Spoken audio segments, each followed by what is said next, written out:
Hello there. Please excuse the Eskimo look, but it's the coldest day this year in this winter in Australia.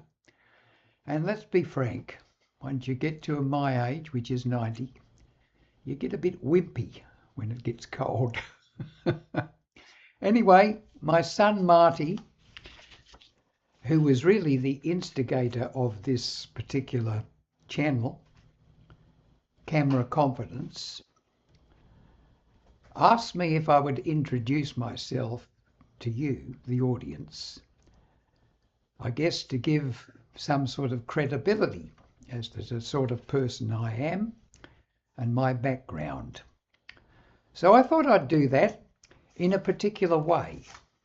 Now, I always advocate that when you're talking to an audience that you maintain eye contact as much as you can. But in certain circumstances, we have to read things. And when we do that, we naturally have to drop our eyes away from the audience to whatever we're reading. And that's what I'm going to do now. I'm going to do it in a certain way to demonstrate to you that you can still maintain pretty good contact with an audience and still read, providing you do it right. Now, one of the secrets of doing this is to know what you are going to say because you've read it at least once or twice before. Therefore, you're not likely to make too many mistakes in the reading. And you can give adequate eye contact at particular points in the reading. This makes it more like the way human beings would be speaking to one another, say across a table. They wouldn't be staring into one another's eyes all the time, but they would look at each other from now and again. And this is the way it's done. So I'm going to read from this thing here, which is a blurb on me, which I've got on the internet. And if people want to book me as a speaker, I can send them this information. Now, this is all about not so much just eye contact, but microphone technique and the use of the microphone. And of course, the camera confidence. So, we'll get on with it. Meet our keynote speaker, Tom Ware, Distinguished Toastmaster. Now, a Distinguished Toastmaster is a certain level of accomplishment that you can get in the Toastmaster International Organization. You have to undergo certain things, and I've reached that level quite a few years ago. But to continue, known as the Prince of Storytellers, Tom Ware, DTM, that's Distinguished Toastmaster, has been entertaining audiences for over 50 years. Tom joined his first Toastmaster Club in 1972. He has also been a member of Rostrum Clubs of New South Wales, the National Speakers Association of Australia, the Speakers Institute,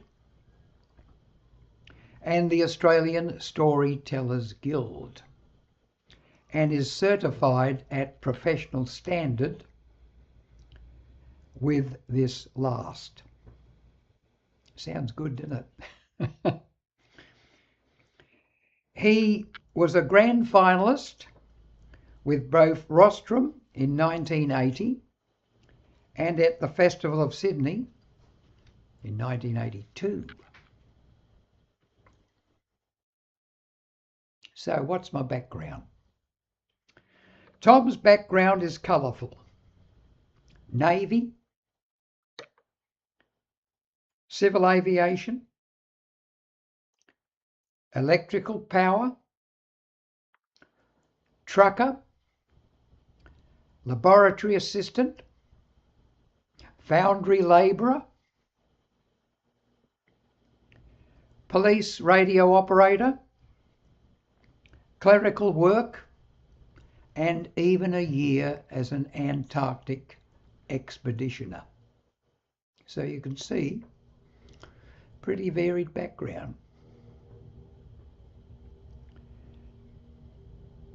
Also known as Tusitala Tom,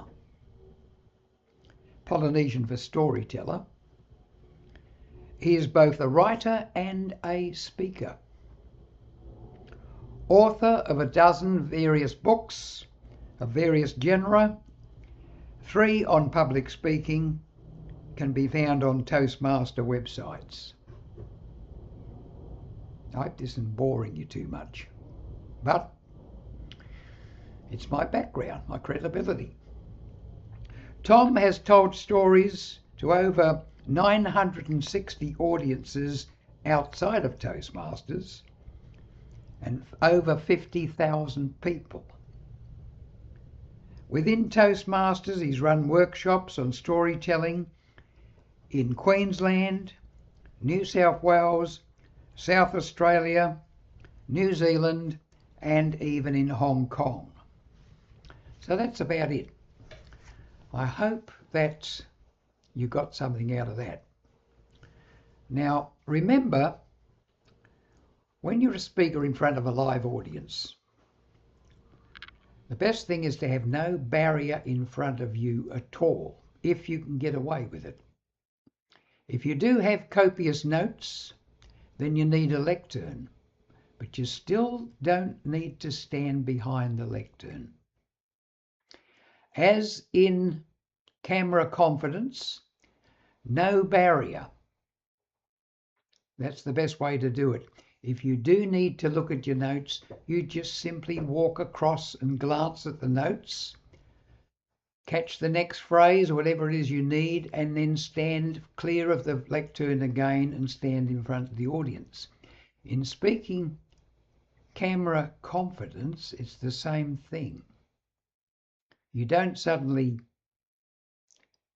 as in Zoom, turn off the camera and it goes blank.